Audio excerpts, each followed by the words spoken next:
Domestik kita sekarang ini domestiknya 70%, ekspornya itu sekitar 30%. Kita berencana menaikkan lagi gitu ya ekspornya.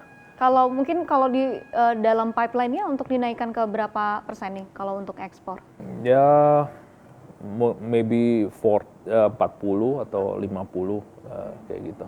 Nah, dengan 40% ini dan seperti yang Anda katakan tadi saat ini berada di kisaran 30% begitu ya. Dengan pandemi ini apakah ada terjadi yang namanya penurunan dalam ekspor atau masih fine-fine saja?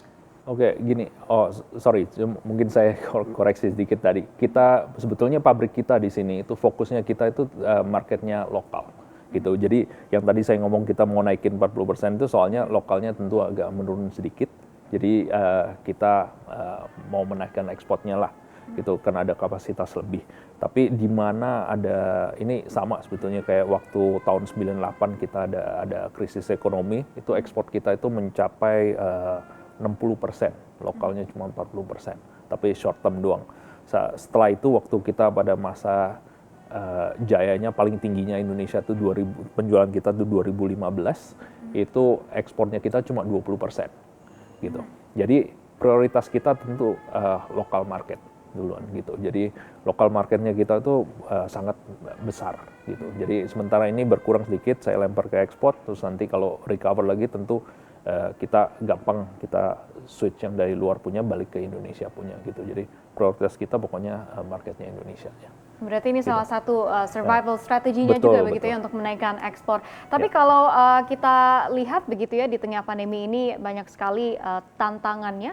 Kalau dari Toto sendiri apakah sudah menyiapkan beberapa strategic plan untuk tetap bisa bertahan begitu di tengah pandemi ini? Oh ya, ya tentu kita kalau nomor satu yang paling gampang tentu cost saving ya. Jadi kita di pabrik juga save energi dan sebagainya, mengurangi pekerjaan yang nggak penting dan biaya-biaya yang nggak penting semua kita kurangin itu dulu.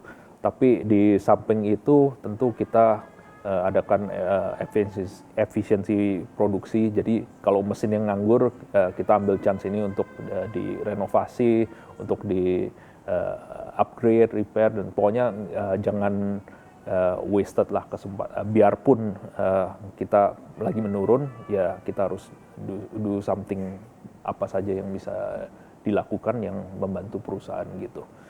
Kalau di kantor sendiri, ya itu tadi yang saya bilang ya kita harus adjust ke new normal. Jadi orang kerja di rumah semuanya. Mungkin Ibu tahu kalau sekarang anak muda sekarang itu kalau bilang yang kerja dari rumah itu biasa di perusahaan Amerika ya, kayak Google, Facebook bisa kerja dari rumah. Kalau perusahaan Jepang itu mementingkan disiplin ya. Jadi masuk kantor formal, on time gitu, nggak boleh telat gitu. Nah, gimana kita atasan-atasannya dan semua orang-orangnya bisa kerja on result base gitu. Jadi asal kerjaan selesai ya udah kamu di rumah gitu. Jadi kita nggak liatin nggak apa-apa gitu. Jadi gimana adjust to the new normal kayak gitu sih masih take time. Tapi ya kita untungnya selama ini udah 2 bulan ya fine lumayan gitu. Jadi ya I think kedepannya ya kita harus begitu ya anak muda sekarang gitu. Jadi nggak usah terlalu rigid lah kita sebagai office juga. Berarti ini